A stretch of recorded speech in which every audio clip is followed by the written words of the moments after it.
American Comics. Venom Spider, starting from taking down Gwen. Chapter 31. Peter already knew the content of the argument, and of course he could hear it, but it was not an argument that surprised him, but a topic. He was upset that MJ lived so close to Peter because he was afraid of their history. Peter shook his head. They grew up together, that was 10 years ago. As a jealous jerk, this won't win MJ any good. Telling her she couldn't will only make her more courageous rather than backing down. There are enough around MJ, and her father, that flying man is stupid to do so. When lightning appears and MJ approaches him, Peter also has to keep his distance and never know her again. As they spoke, Harry introduced him to Gwen and from there. Never crossed the line, never had a chance to rekindle their friendship, but lightning was jealous, this was a new Peter.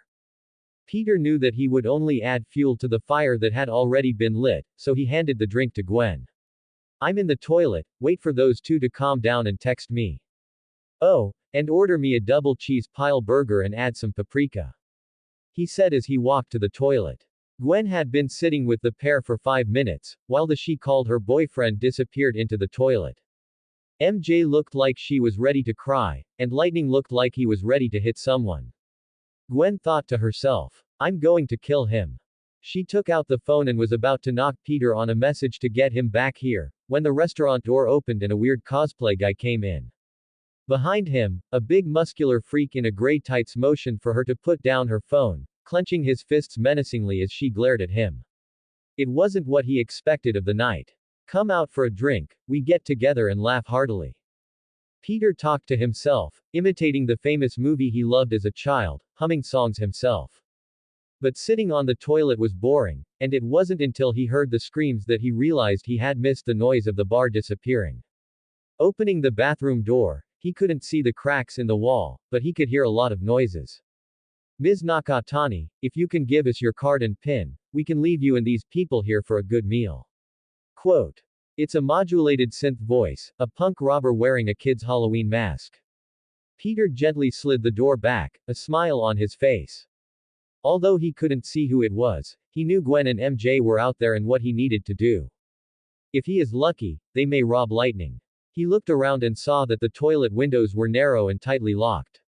But he let the venom rush through him and the whole thing disappeared from the wall. He slipped out on his own, and now it's time to have some fun. Venom examines the scene in front of him. Two guys, one in a full protective suit, from head to toe in thick, almost impenetrable protective clothing.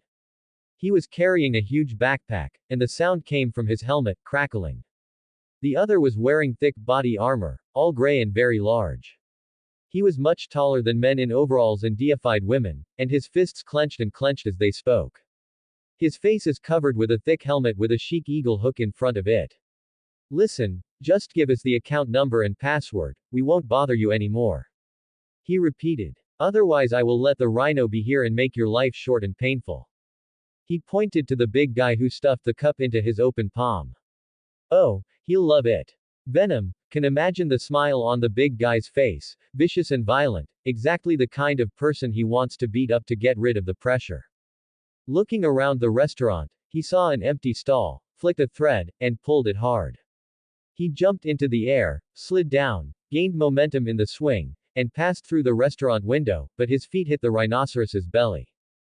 As Venom hoped, a rhinoceros was knocked into the air and rushed into an empty compartment, and the table was smashed under his enormous weight. A man in overalls stood in front of him dumbfounded.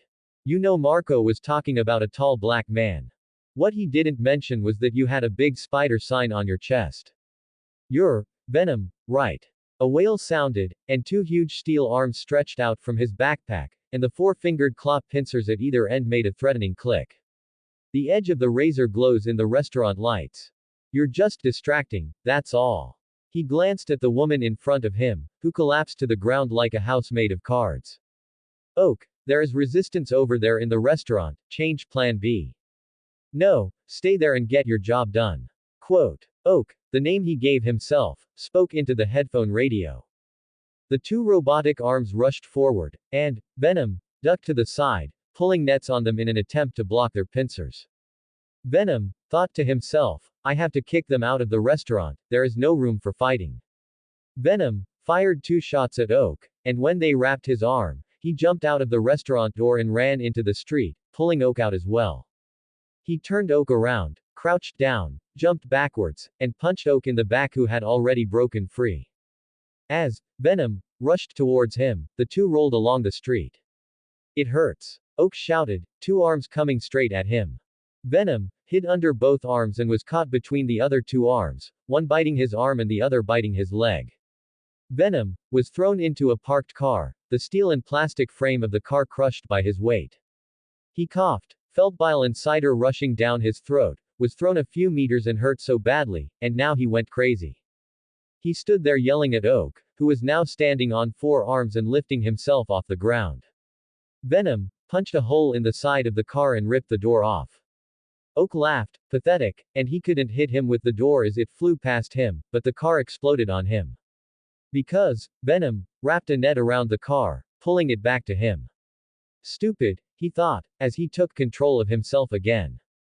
Stupid, stupid. Venom was staring at another car when a huge gray armored muscle monster rushed towards him.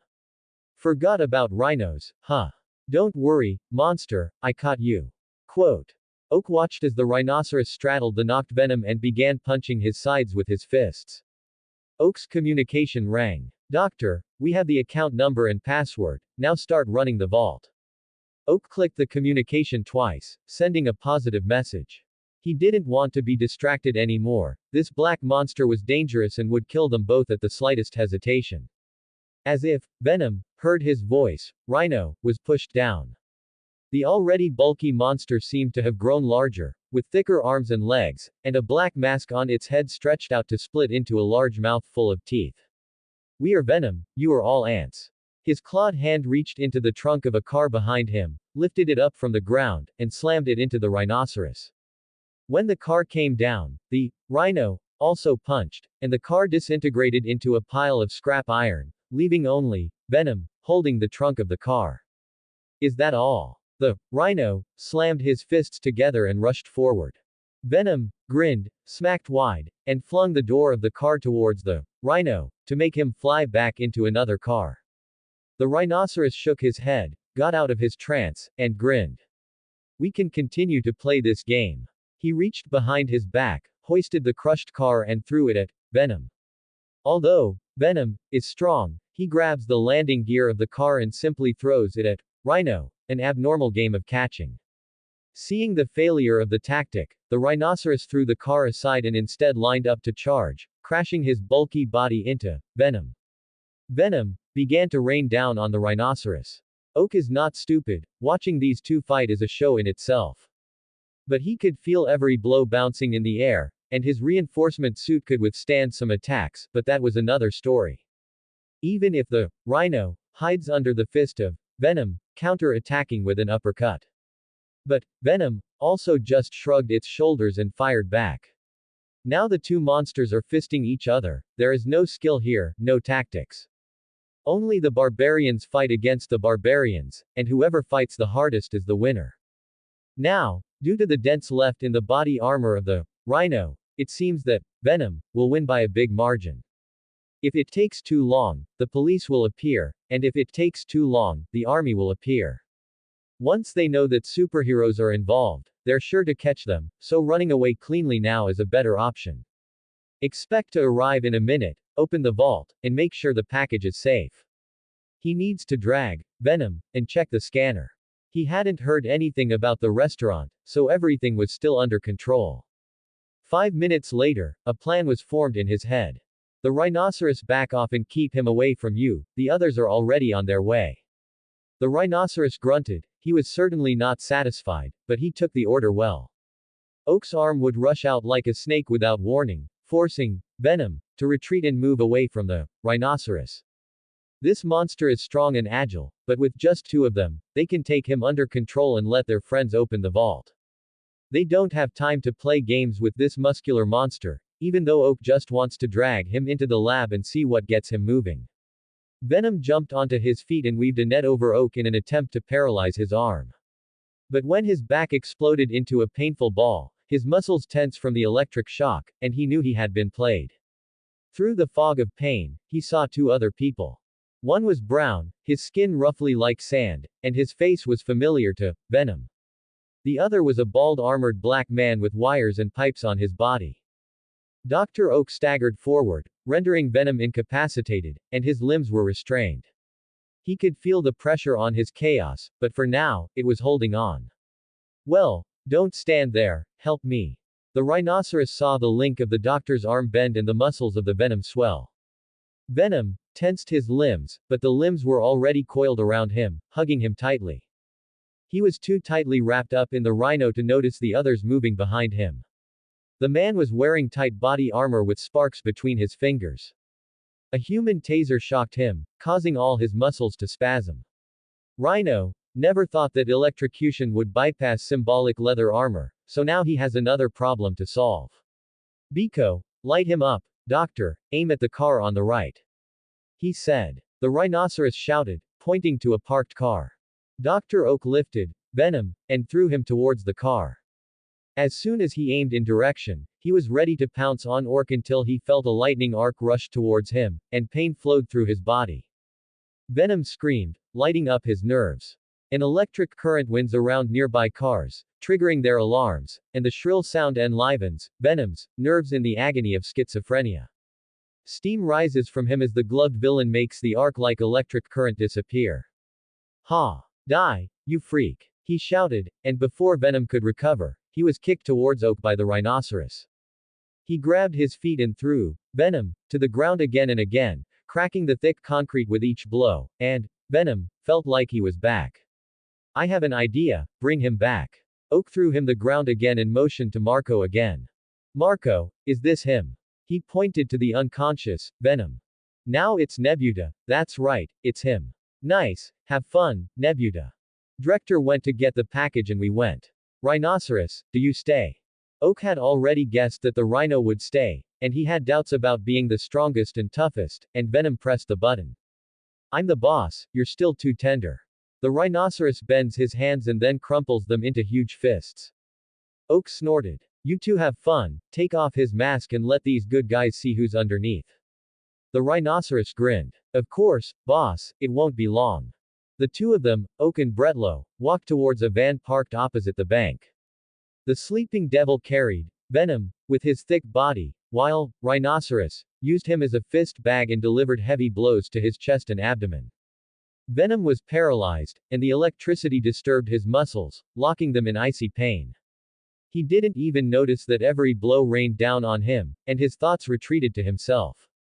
But even after all this, an intense pain brought him back to consciousness.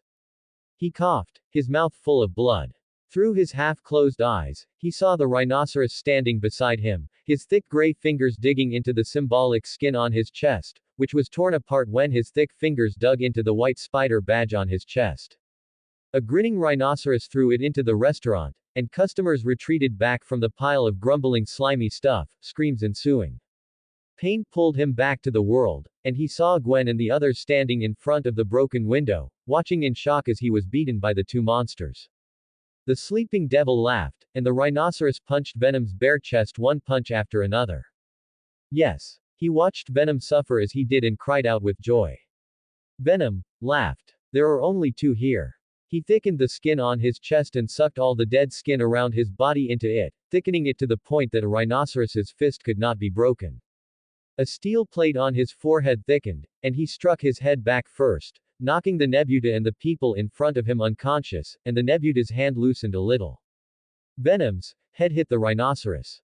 The rhinoceros horn on the helmet was shattered, and Venom laughed. Ah, it seems that your horn is lost, and the ladies will be disappointed. It began to spit out cobweb-like liquid, and the thick tendrils on its back snaked on the body of the sleeping devil. Not a line, but a viscous gel, like tar, and the sleeping devil finds himself caught. Yes, we are Venom, and you are nothing. He let go of his hand, and the thick hard leather gloves wrapped around it, and he slammed it hard into the rhinoceros's jaw.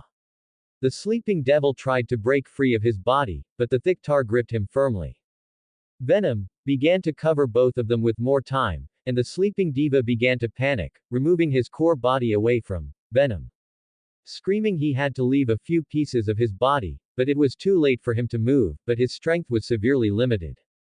The rhinoceros dismissed his blows. So that's all you have. Before, Venom hits him again. Don't talk, fight more. He retorted, his hard fists starting to pound the rhinoceros. He heard the sleeping devil yelling, "Go away," to the people behind him, and he turned to make sure Gwen and the others were okay. The rhino took advantage of this and pushed him to the ground. He grabbed his ankle and flung him back into the restaurant, and when he slammed the door in, the panicked crowd scattered. Gwen and the others were still inside, and he had to move and leave. But when he lifted himself with his hand on a stand, the Nebuta had absorbed the glass he had shattered earlier. The Nebuta is more like a chaotic creature, but he can move without problems. He waved his arm and pulled it tight like a rubber band. He smashed a thick steel plate on Venom's forearm, the fragments sharp as a razor, piercing the black skin with the now elastic body of the Nebuta. It wrapped around his forearm, like a saw, and when he pulled it back, it pierced his flesh. The symbol skin softened and slid down like dead flesh, blood gushed from exposed wounds, and spikes in muscles and white bones showed how deeply the poison gas cut him. When it detached from itself, the knife glittered on Venom's arm, and he had nothing but to cry out in pain. The black tar quickly covered not only the huge wound on his arm, but also his now bare limbs. "We will kill you for this." Venom screamed, ready to fire more nets at the Nebuta. The Nebuta made an aha sound when he saw the rhinos lined up. Venom froze, and it would take him through a support column that bent and then collapsed, unable to support the ceiling.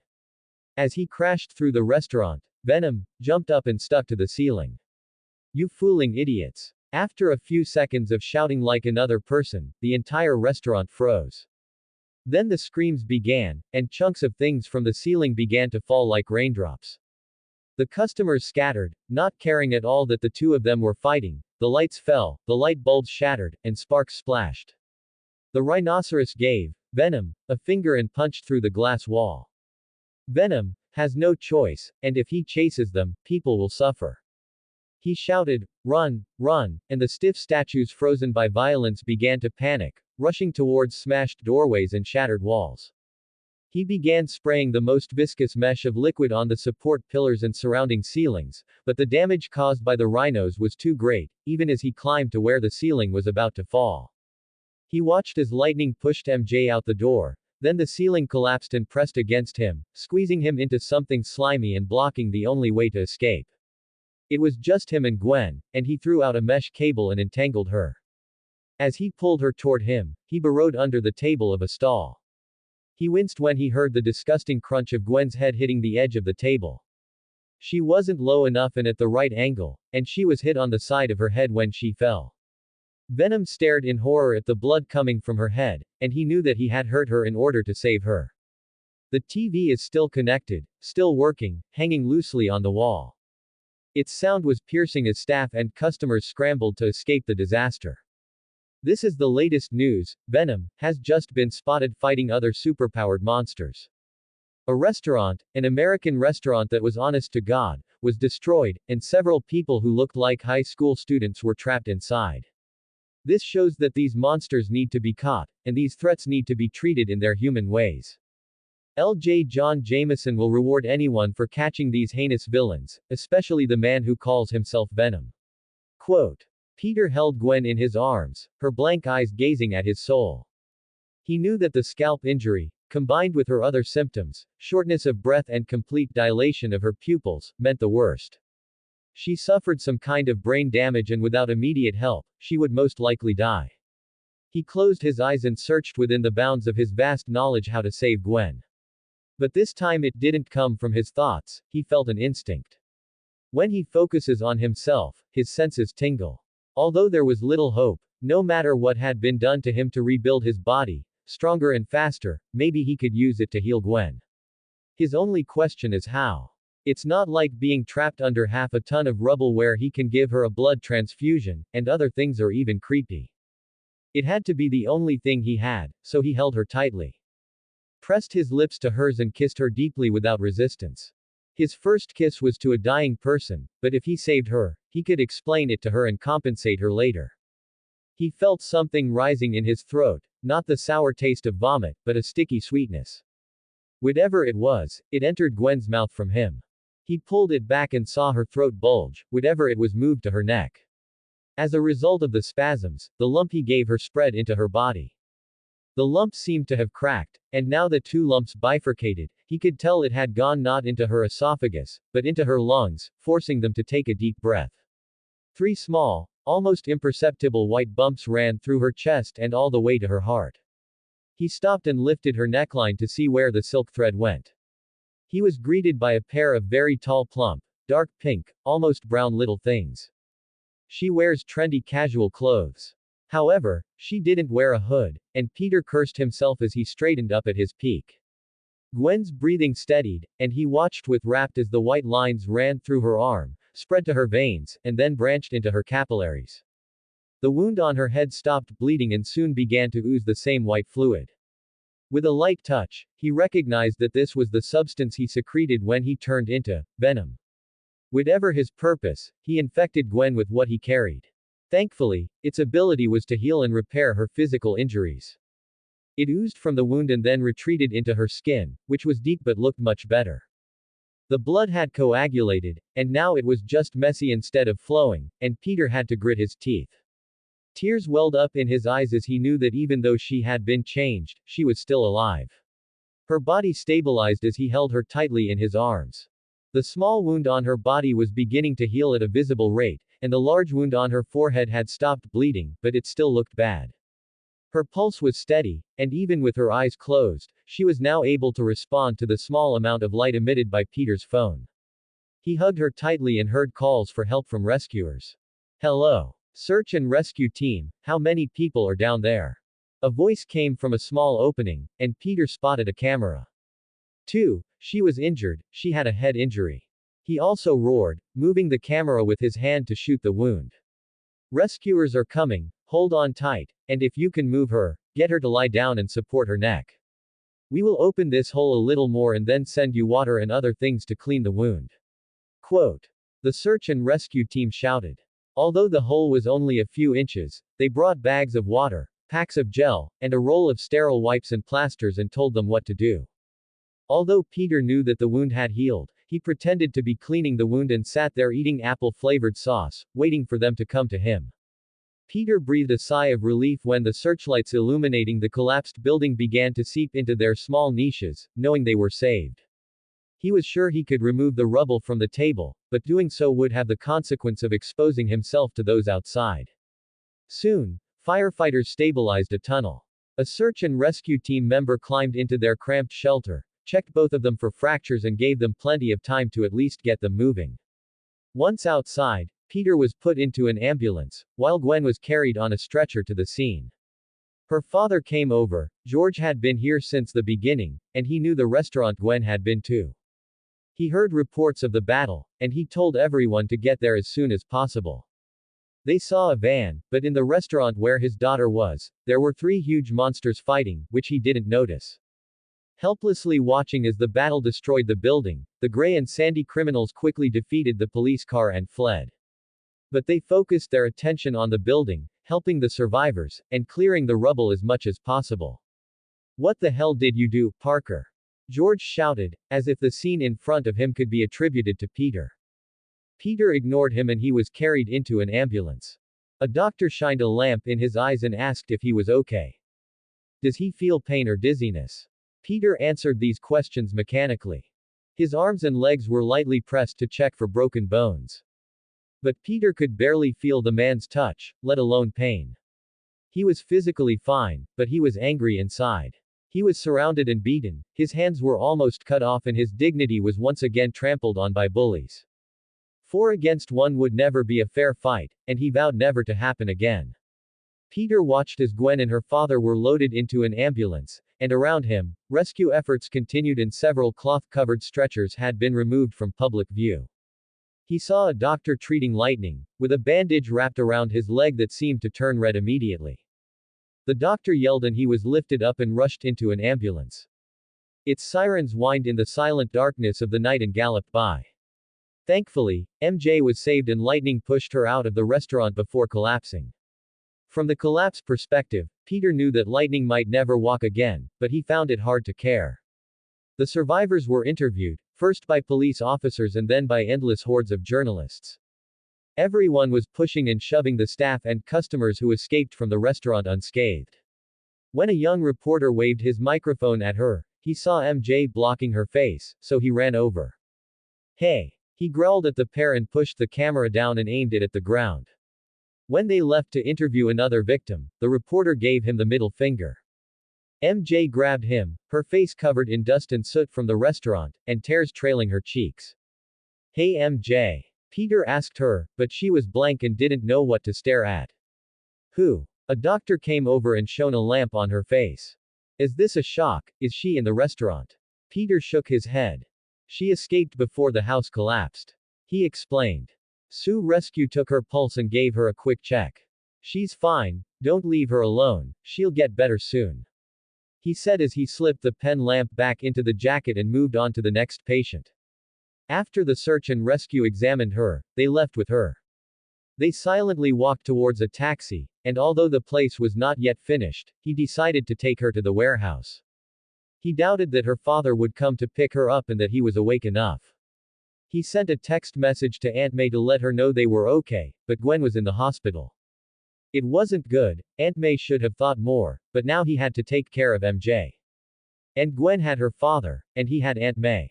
Peter knew that her parents were not the kind of people who loved her and cared for her, and that she had to take care of herself. He didn't care if they didn't talk, he didn't care if there would be anything wrong with Lightning, he cared if MJ was okay. Even after that, he was still worried about his friends. MJ was quiet on the way back, and even after drinking a cup of coffee and wiping her face with a damp cloth, she was silent. It wasn't until he settled her on a canvas bed he had picked up from the dump that she took action on her own. He moved his bed to the same room in order to keep an eye on her. During the night, MJ crawls into his bed and seeks comfort as she cries over what happened at night. He stroked her hair silently, with anger on his face. He tried his best but failed, and his attempts to save Gwen and the others failed. When he held MJ and heard her sobbing softly, he knew he had to do better, he had to do better. As sunlight shone into the office through the window, Peter felt MJ snuggle up next to him. They shared their pain last night, just trying to be comforted, and finally they fell asleep together. Peter was delighted, MJ smelled like warm and familiar memories, and their childhood thoughts surfaced. Although it brought him a smile, there was also a hint of sadness that Lightning ruined their teenage years. Peter nudged MJ, who was still sleeping. MJ, wake up. She moaned and moved closer to him, letting a hand caress his smooth chest. Suddenly, she sat up straight, remembered her position, and pulled the blanket that Peter had draped over her. I'm sorry, she said, wiping the saliva from her mouth to make sure she hadn't, or that he hadn't done anything inappropriate at night. A trace of guilt flashed through her mind, and she covered her face to keep herself from blushing. MJ is glad Peter is there to take care of her and finds solace in his presence. He was the rock she had always longed for, and even last night she wished she could stay here a little longer. It's okay. Peter replied. But we should go to the hospital, I'll have to see how Gwen is doing. Peter flipped through his phone, which was full of missed calls and texts from Aunt May and Captain Stacy. His aunt was more concerned about him after receiving his text message, but George was abusive and very angry about his father's message. Peter frowned and deleted them all. Gwen's dad is angry. Ever since he dropped out of school, George had used it as a way to complain about Peter and Gwen and then very loudly let Peter know he wasn't worthy of his daughter. MJ was busy checking her phone. Yes, she looked at it. A bunch of text messages asking where I was. Peter shrugged. Tell him you spent the night here and slept with me. MJ looked scared. Oh yes, that's a good idea. She patted him on the shoulder. And what, she thought, when did he get strong? She poked his arm and biceps and looked at him with a frown. Yes. Peter stood up and stretched. MJ stared at him, his muscular abs coming into view. He poured some water into the pool, and before his shower was ready, he took off his t-shirt and wiped himself off with a sponge. MJ is now just like her former self, smiling and having fun all around. When she's with Lightning, you can tell something is wrong. There was no smile, except for the fake smile she had fooled everyone. Peter hated lightning terribly, not because lightning ruined his life, but because of what lightning had done to Peter. MJ looked at Peter dumbfounded and took off his shirt in front of her without hesitation. What shocked her even more was the muscles in his back, only large black and green bruises, but even lightning was not as muscular as Peter. She stood up and, without thinking, put her hand on his back, carving lines into his ribs and spine. Hearing the word, monster, Peter jerked back to reality. He knew he was too lax, he knew he was too careless. He knew that if he wanted to make sure that never happened again, he would need to be more diligent in the future. Seeing Aunt May next to him, he held her hand tightly. Can I be with you tonight, May? I know Gwen. May stopped him. It's okay, Peter, you take your time. Peter took a deep breath and said, thank you, Aunt May. Then lean over and hug her. Those will pay, he will find out who they are. They would pay the price, not only for his arm, but also for Gwen. Is MJ okay? May watched his hand clasp in her own, frowning. Well, Aunt May, MJ is fine. But, lightning. Lightning was also trapped under the rubble, and I thought, MJ said he was here, but I didn't know where he was. Quote. Peter couldn't tell his aunt exactly that he didn't really care what happened to lightning, so for now it was better to pretend. Although Gwen was locked up overnight, she was about to be released.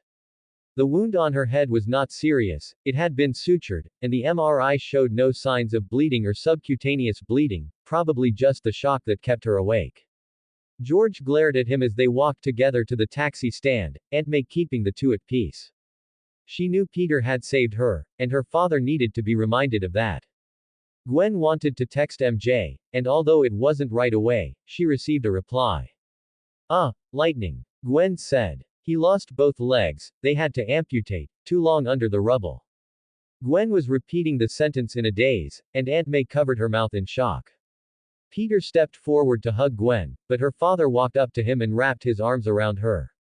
Maybe it's time to spend time with the family, Peter, you should spend some time with your aunt and leave her to me, he said. George Stacy said bluntly. Gwen is my girlfriend, sir, MJ is my friend. Maybe she needs a different family now, he said. Peter retorted, finally tired of Captain Stacy's nonsense about him. Listen, you little, it's all your fault that Gwen wouldn't show up at that restaurant if you acted well at the dance and didn't make a mistake. He pushed Gwen behind him and waved at Peter while growling.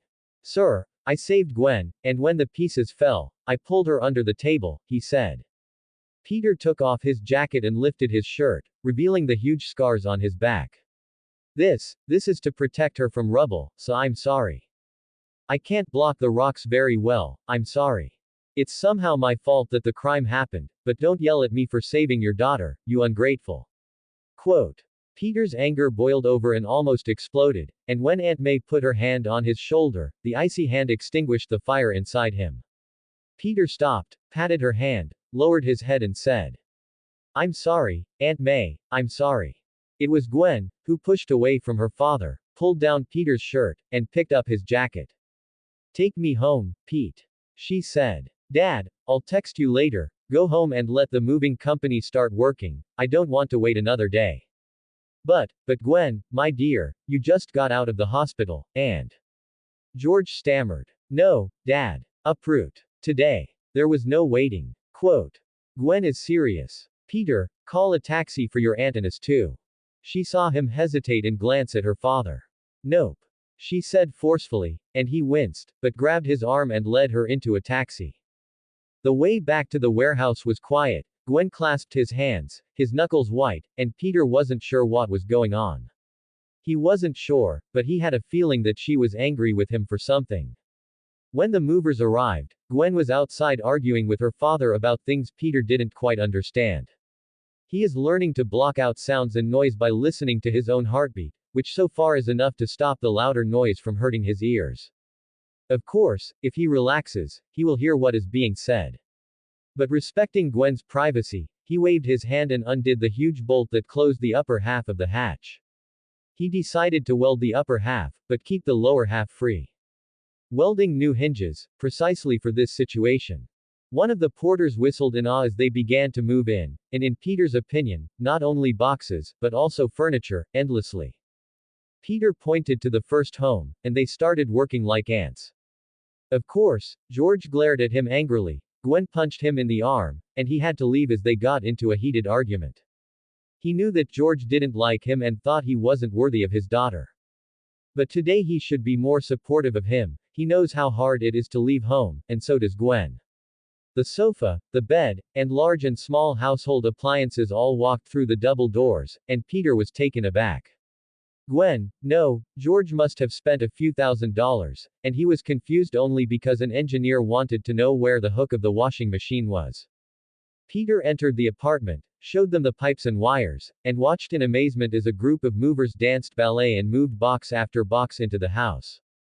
Maybe Gwen went too far, and he also had a canvas bed, a desk and a folding chair in his office. Of course, he also got a shower like everyone else and transformed a damp room into this. But that's so exciting. Gwen didn't seem worried, she commanded, and then chased each porter away after they had finished delivering their goods. She grabbed Pete and shrugged her shoulders with her mouth open. I only have a little saved, and, sir, I live like a bum, do you have a washing machine? She accused him, of course, he didn't, and he thought about it. But it was added to the ever-growing list of things. George Stacy silently watched his pride and joy, now his greatest pain. Next to Parker's child, emptying his purse and everything in the house that wasn't nailed, he said she was too young. But it didn't work because Parker was months younger than her, had been working, and was the owner of the building. He thought it was inappropriate to live with a boy, who pointed out that he had his own house. Her house was locked, and MJ moved in, so she wasn't living alone with Peter. In the end, he gave up and reluctantly gave Gwen his blessing, but still looked coldly at Peter. But he had to admit that it was a shock to find out that the warehouse belonged to Peter. Maybe this kid still has potential, he shook his head, but still didn't deserve my Gwen. Since they all moved on the same day, Peter left for the apartment and got into a van with a large black bag and some small things. Most of his belongings had been moved, and even when he looked around the empty room, he felt a tingling of sadness. In the years since losing his uncle, this place has been his refuge. It was the shell he had built to comfort himself, and now, was he ready to jump out? Aunt May surprised him and they drove to a second-hand shop full of old furniture and pawns from the clearance of the house. Peter jumped at a huge dining table and the staff were really happy to dispose of it. Its huge size was more suitable for the multi-purpose hall of the hotel than the family. They gave him a bed, a few tables, a few chairs, all of which did not match, but all were well maintained. Soon, they returned to the warehouse with more than he had asked for. Knowing that Majay's situation was the same as his, he took a few more beds and some shabby but still usable chairs so that she also had furniture. After his car was emptied, he got out of the way, kissed Aunt May on the cheek, and waved her to drive to return the rented car. He circled the building to make sure nothing was out of the ordinary. The main thing is not to get yourself in the way, and then look inside the truck and they are halfway done. He sent a text message to Gwen promising to go to the food truck and load the porter with burgers and soda as a token of thanks. Does she want anything? On the way to a better dining car, he came across a familiar figure. Felicia, she stood on the street corner. Peter knew that it was a frequent haunt for pimps and prostitutes, and her figure was not only conspicuous, but also prominent. Felicia, you know, that's not a good place. He called her over. No, she doesn't work there, right? He knew her dad had been gone for a while, and rumors had he run away. But even she doesn't need to go fishing, does she? When she saw him, she seemed to freeze. Parker. She shouted. No, just waiting for someone, but yes. It's strange to see you here. Peter nodded towards the truck. I live here, I'm close to work, and Gwen is moving in today. This is just small talk, Felicia is an acquaintance, not a friend. But he doesn't ignore her, she's just rude to him and by no means a bully. Gwen. You live with Gwen? Felicia asked in surprise. She knew that Gwen offered to live with her and MJ, but did not say that she would share a room with Peter. Does he live in a warehouse? She had to call Gwen later. But it turns out that Peter lives there, and now she can try to get his help, but not today. Well, yes, this place is good, you should find a time to come and see. She snorted. Of course you can, Parker, but, well, I guess my friend isn't coming, see you later. He looked at her, and she seemed to check her surroundings before leaving. It was so strange, he thought to himself, and then ate all kinds of burgers and condiments, enough for 12 people plus him and Gwen's to take away. He reluctantly bought George a few spares, but he felt George would say something and leave before eating. He returned to the warehouse and put the food on the breakfast table. So, well, Dad will stay after they're gone. But we installed a washer-dryer and my kitchen had a fridge-freezer.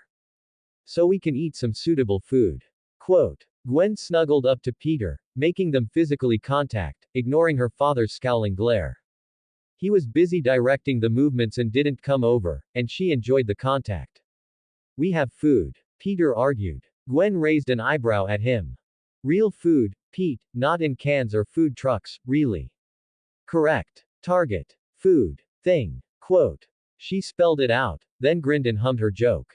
While the mover was resting, Gwen began emptying the boxes after they moved into the room, leaving his father to stare at Peter. I'm not happy, kid, he said. Peter said as he grabbed another burger. The porters were almost finished, leaving a few cans and empty cartons on the table. I'm not happy that my daughter is moving to one. He said. He squeezed the voice out of his nose. A juvenile delinquent, Jack Thompson reported that someone vandalized his car, and you don't know anything about it, right? Peter shrugged. Peter took a big bite of the cheeseburger, the kind he liked to buy on the food truck outside because they used real cheese. Plus, he's a big jerk, whoever does it, he's great, he said. He said as he chewed on his burger. George felt an increase in blood pressure. Listen, kid, you might think that dropping out of school and acting like a tough guy will make you successful in life, but let me tell you. He waved at Peter. No, George, let me tell you, Gwen lives here, not you. As for me, you don't know anything about me, this warehouse is mine, not rented. It's not rented, it's mine, I own it. Gwen paid me to live here. Jack Thompson, that fool, he deserved it after his son put me suspended. Now you're here, you come and get the police to get me, trying to make me feel like I'm not good enough. At least I don't harass teenage boys, and the city is full of scammers and murders. At least I won't waste my Sunday touching some senator's egg in order to buy a new tank for my department. So George, unless Gwen asks you to stay, unless Gwen invites you over, how about you get out of my turf? Peter waved the half-eaten burger toward the door, his gesture evident, and shoved it into his mouth. George Stacy was not used to people speaking to him like that. He asked to be respected, he was respected. Listen, you little fool. Peter held out his hand in front of him. Officer, I remember asking you to leave my house, and as a law enforcement officer you should know that trespassing is a felony, and I've said it once. Peter stood in front of him, his eyes staring straight at George. Don't say it again then I do. George could see the determination in Peter's eyes, he wasn't bluffing, and although he was invited over, so it wasn't trespassing, but he wasn't going to push the issue. Peter wasn't the boy he had seen before, nor the boy he had heard Gwen talk to his friends on the phone. No, this boy is different, mature, confident. Dangerously snorting, George took a step back. Gwen, honey, I've made it very clear, go home when you want to go home. Call if you need anything. Quote. He grabbed his jacket from a folding chair and rushed out of the building, hearing Peter slam the double and a half door slam shut. George shook his head. Intimidation was useless, using the department would get him fired. He just needed an angle to prove to his daughter what a mean person Peter was, and with just one, she would see things the way he did. Peter sighed. He didn't want to start anything with George, after all, he was Gwen's father. If things are to develop with Gwen, they need to at least get along. He didn't want to be the source of conflict between her and her father. Gwen. Before she came out of the house, he knocked on the door frame and saw several half-opened boxes on the coffee table in the living room. In just a few hours, everything was moved. Now boxes are scattered in carpeted and furnished apartment houses, but when Peter walks over to help Gwen, she raised a finger to him and glared angrily. He stopped in the doorway, not knowing where Gwen's anger was coming from. She stood in front of Peter and began to undress, took off her pants, and soon she was standing in front of him. He thought she was joking about not being dressed. Don't even think about it, you have to explain it properly. As he stood in the black liquid, her clothes changed like substance on her. Her arms and shoulders are now white with pink trim. The bald featureless mask, a colorful replica of his vicious symbolic skin covered her. Her eyes were pink and a turban covered her head. Her mouth split into something like a stomach. We're mad at you, Peter. Gwen screamed angrily and pounced on Peter. What did you do to us? She yelled. What is this thing attached to me? Peter climbed out of the house, and Gwen jumped out with him, who had just fixed the house and didn't want an angry Gwen to break it. Gwen spat at Peter a mouthful of viscous mesh liquid. She lacked control over her power and did not have the ability to make a high-strength mesh cable. Hey, I didn't know you were an airbrush, Gwen. Peter quipped, and the thick liquid once again splashed onto the floor of the warehouse. Watching her try to figure out what she's capable of is funny to him, completely out of place, but still funny.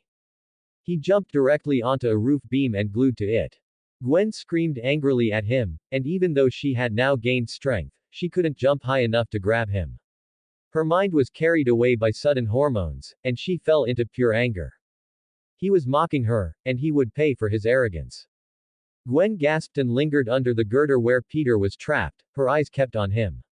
While it's funny, Peter knows that Gwen has to let Venom control herself. But his urge to fight it every day was bad, and Gwen was already injured by the time he changed her clothes. Almost dying, she may not have enough control. Worst of all, he thought that if Gwen continued to be angry, he might have to find a more permanent solution, which he didn't want to think about. In his musings, Peter took his eyes off Gwen, who took advantage of his missteps. Jumping up from the wall of her house, climbing high enough to punch him in the chest, slashing his armor-like chest with black claws. Peter flipped backwards and jumped on top of the rafters. Good moves, but you'll have to try a little harder, Gwen Venom. As she swung behind him, she crouched on the ground and roared at him. Once again, her name let boiling anger run through her veins, roaring. Don't Gwen Venom, don't Gwen Venom. The taut skin suit began to twist and blister, and her gymnast-like figure swelled into a steroid-injected bodybuilder. Well, if you want to play chase, then let's play. His armor changed to more defensive armor. He grabbed Gwen's waist and fastened her arms to her sides. She bit him hard, her face mimicking his, splitting into a razor-filled mouth, ready to tear his flesh. Peter threw them off the beam. They all hit the warehouse floor hard. Gwen absorbed the impact, the air was pumped away, and she hissed. Didn't they teach you that biting is bad? Peter snapped his head and slammed his forehead against the top row of teeth, feeling them shatter on the thicker armor. Gwen screamed in pain, and the symbolic skin was shattered. Peter felt like an idiot, he didn't expect to hit so hard. He wanted her to calm down, not beat her up. She struggled to break free, thinking she had won over Peter. He let go of her arm, and a second later, Peter let go of her arm so as not to be crushed with a bang. She punched him in the ribs, but he leaned back and missed him. Then he slammed her hand to the floor with 2 more blows on her wrist. Be nice, Gwen Venom, or Daddy will hit you. Soon her other hand was webbed, and although she twisted her ass to get him away, she knew it was all over. He defeated her, and although she felt stronger, he was stronger. He avoided her smarter, and he was smarter at annoying her with stupid witticism and a snarky tongue. Something clicked inside her, and she continued to pretend to struggle. Peter grabbed her with his ass. Wow, ride it, cowboy. Although it was funny, he really didn't want to hurt her. Gwen hasn't learned to weave mesh rope yet, but she knows she can change the chemical formula of her liquids. And Peter behaved like a fool, he didn't notice that the acid eroded the straps that bound her. When they felt weak enough, Gwen growled and flipped her and Peter over, wrapping his legs around her waist, and she threw him on the concrete floor. The sudden reversal left Peter breathless, and he found himself pinned to the floor by Gwen. She hurried away, then ran back to him, rolled over, kicked him in the head, and kicked him around on the floor. Once again, she jumped up and pounced on him, pressing her full weight against him. Pumping the air out of his chest, imitating him, spraying cobwebs on his hands and quickly drying up in seconds. Hold him tight. She pinned him to the ground and stroked him with her hands. At this time, she was rubbing his head with one side of her head. Peter. She growled at him, sliding her tongue across one side of his face. She caught him now, and she won. She froze, and something long, hard poked between her legs, and even their clothes could feel its heat. The pervert loved it, and her tongue tickled his ravaging puberty hormones in his face. He rose to his feet in their close encounter. Take him, a voice echoed in her head. Inhale it deeply into your body until you become one with him. No, no, she thought to herself, I won, it's cheating, it's not fair. But she still squeezed herself more tightly against him, and even if she won, she should receive the prize as the winner. Wait until she is full and taste him. Turn him into yours, and under hormonal stimulation, she agreed.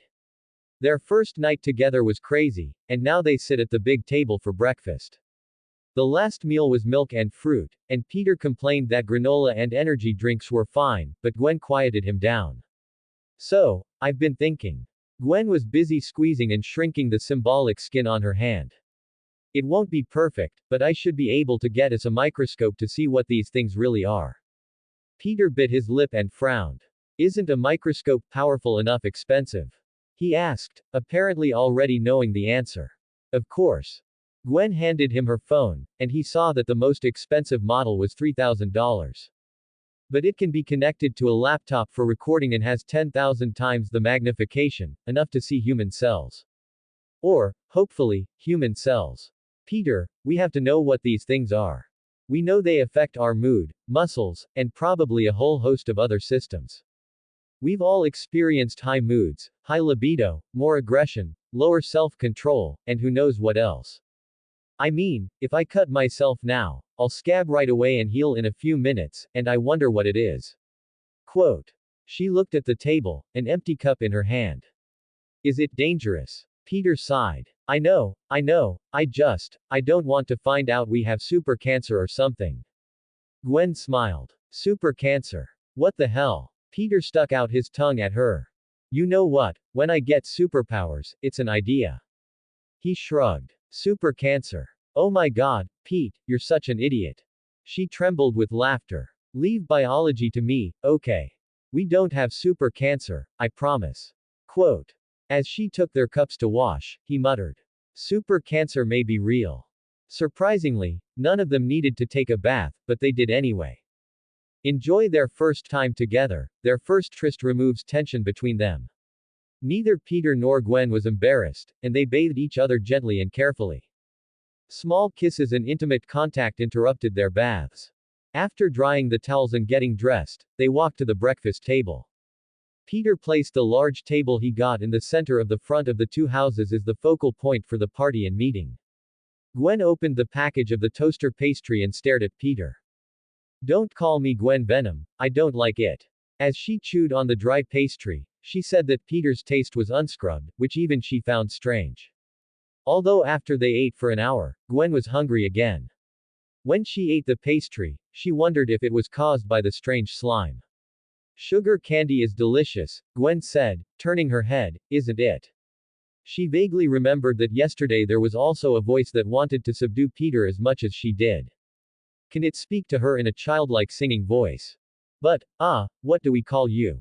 Peter put a granola stick with raisins in his mouth, and Gwen scoffed at it.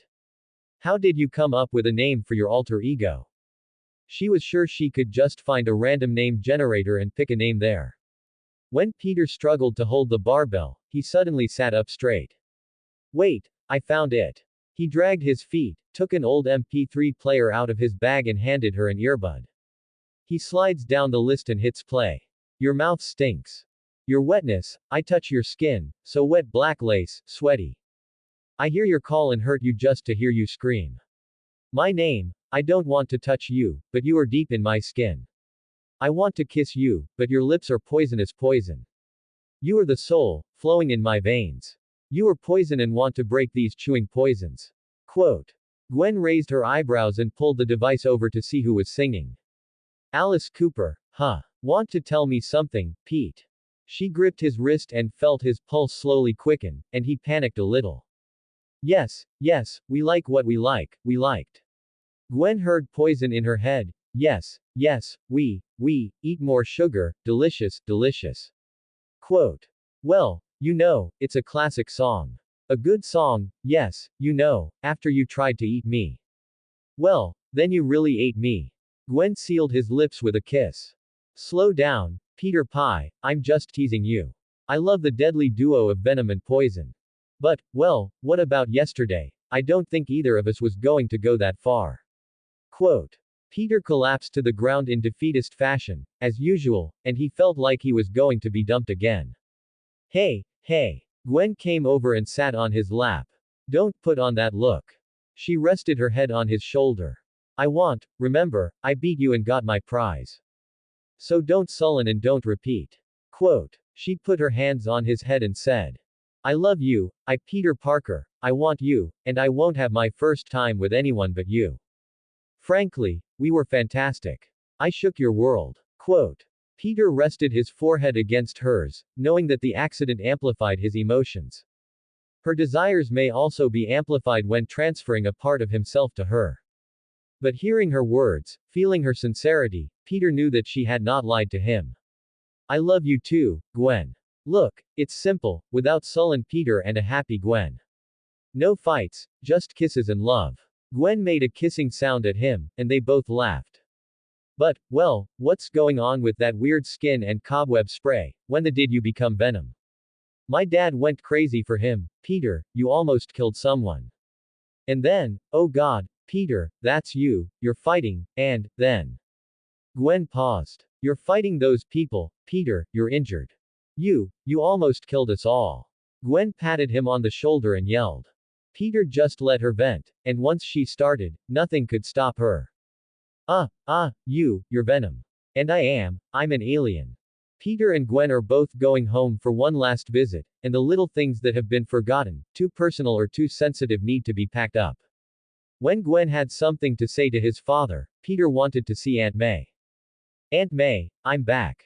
Peter looked around the apartment one last time, then into the kitchenette, where Aunt May had already begun pouring coffee into the kettle. He rested his head on her shoulder as she gently patted his hand as she poured coffee into her cup. What did you do? She asked him, and he nodded.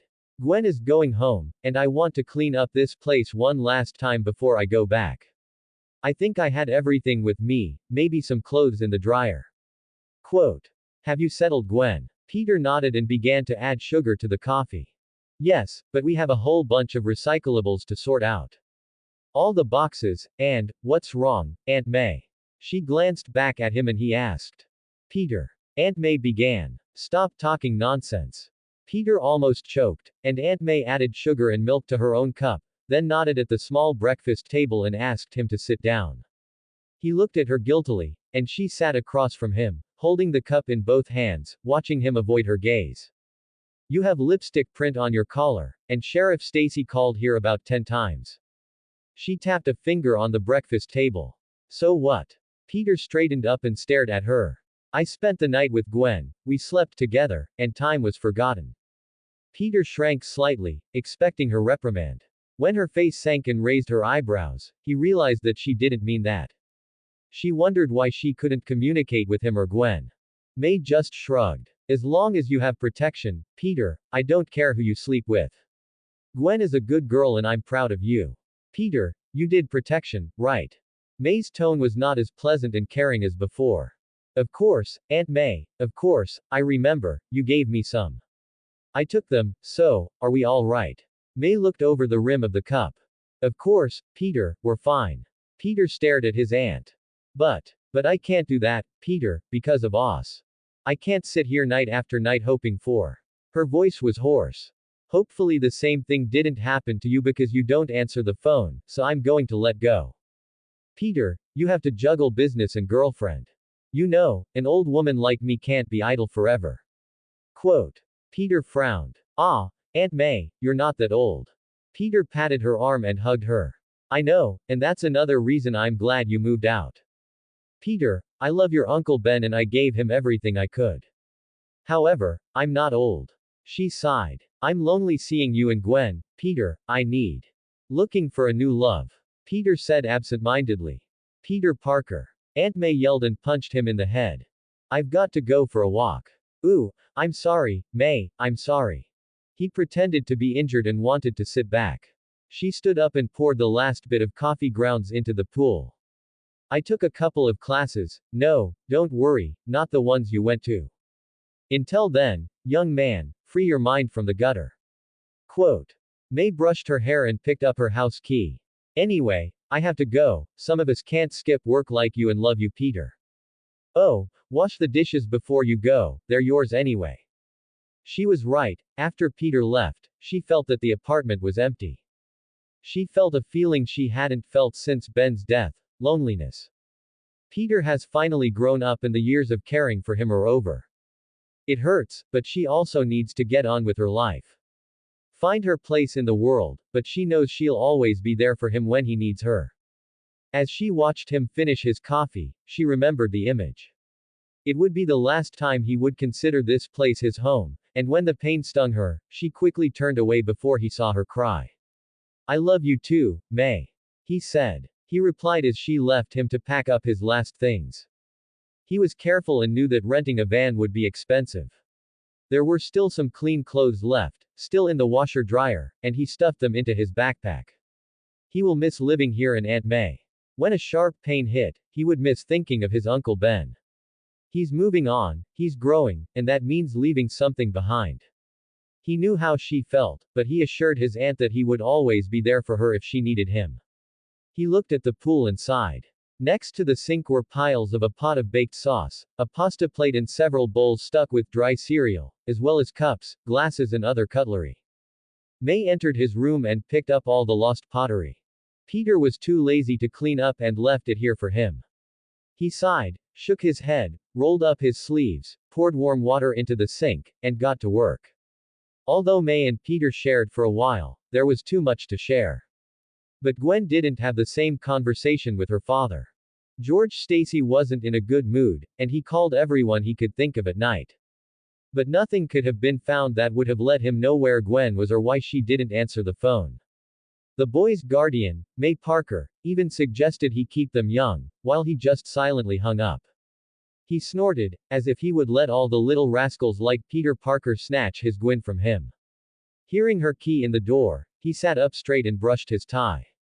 Taking a day off for a day off wasn't quite appropriate for him, but he needed to be here to make sure Gwen was okay. Also make sure she knew what she was doing wrong, and when she walked into the hallway and saw her father, she rolled her eyes, she knew what was going to happen next. From the age of 13, every time she missed an appointment or check-in with her father, she was taught a lesson. Every time, though, this time was different, and she felt confidence welling up in her. But she has to calm down, it's a fight. Yes, but not physically, she hated her control freak father, but not so much. Gwen Stacy, do you know how worried I am? You didn't report last night, and your friends couldn't reach you. Quote. George wasted no time blaming her, and Gwen had to know she was wrong. Although the harshness pained him, he had to make sure she was properly disciplined. Dad, I'm tired, I don't want to listen, I'm 19, not 9. Gwen walked past him and tried to climb the stairs to get back to her room, but he grabbed her arm. She just grabbed the last few things here and left. A battle was coming, but she wasn't in the mood. Oh no, you don't need to, young lady, you explain it now. It's almost 10 o'clock now, and I'm terribly worried. Quote. Thanks for watching.